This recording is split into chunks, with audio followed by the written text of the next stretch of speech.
The Caribbean, 1718. A man sets his own beard on fire to make a merchant crew surrender.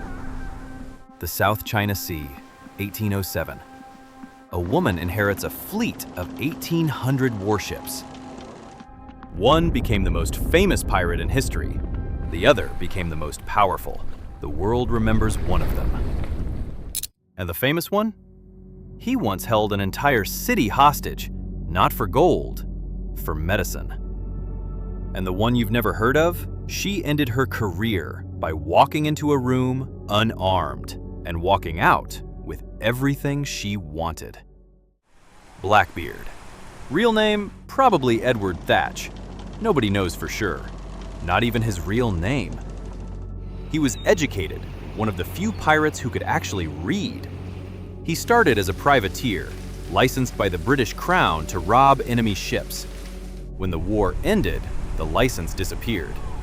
The skills didn't. Within a year, he was running his own ship. He trusted one man with his life, a freed slave named Caesar. Remember that name. Zheng Yi Sao, born Shi Yang. She was sold to a floating brothel in Canton, called a flower boat, before she turned 20. She didn't choose that life. She didn't volunteer. Someone looked at a teenage girl, put a price on her, and sold her. Remember that when you see what she became. In 1801, a pirate lord named Zheng Yi wanted her. She said yes, but only if she got 50% of everything he owned and equal command of his fleet. A prenup for a pirate empire. One learned piracy from the Navy, the other negotiated it from a brothel. Both started with nothing that was theirs. Let's start with the legend. Blackbeard braided slow-burning fuses into his beard so they smoked during battle. He walked through clouds of sulfur. You could smell him before you saw his face, looking like something crawling out of hell. 6 pistols across his chest, daggers on both hips. Merchant ships saw him coming and surrendered before he arrived. And here's the thing, it worked. There is no verified record of Blackbeard killing anyone before his last day alive. His entire career was built on theater. But theater needs maintenance. One night, he was drinking with his first mate, Israel Hands.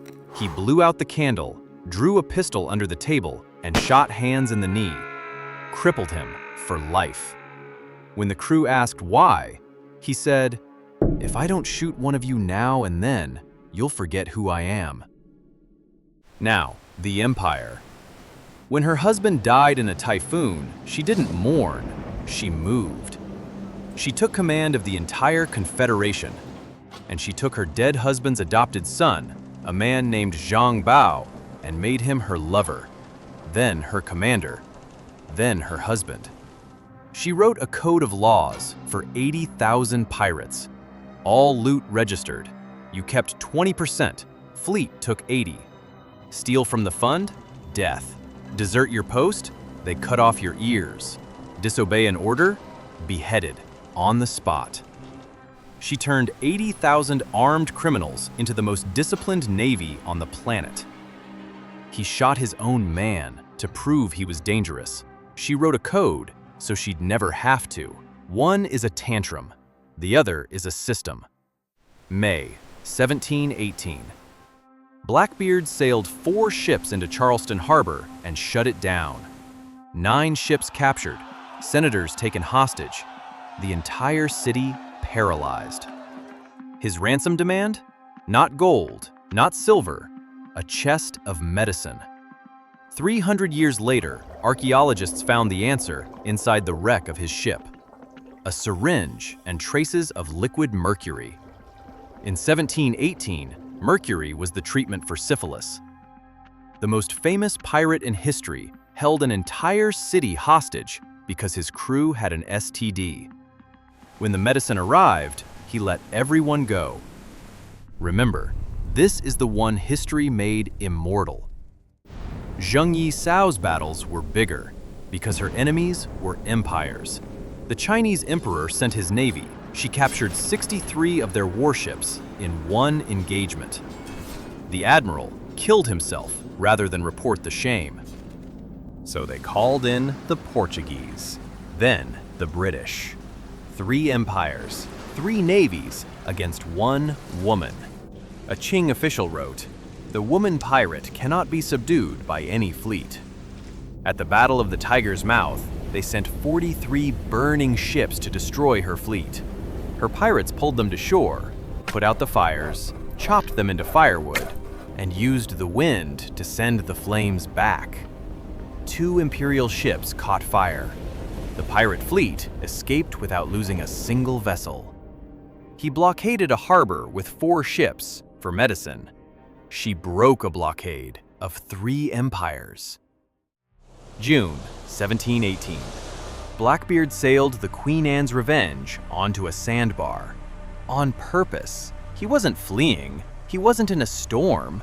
He wanted fewer men and more treasure. 300 crew cut to 40. He left 17 of his own men on a strip of sand.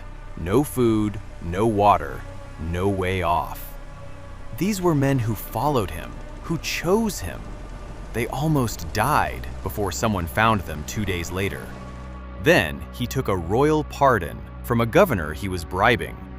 The governor's secretary was storing stolen goods in his own barn.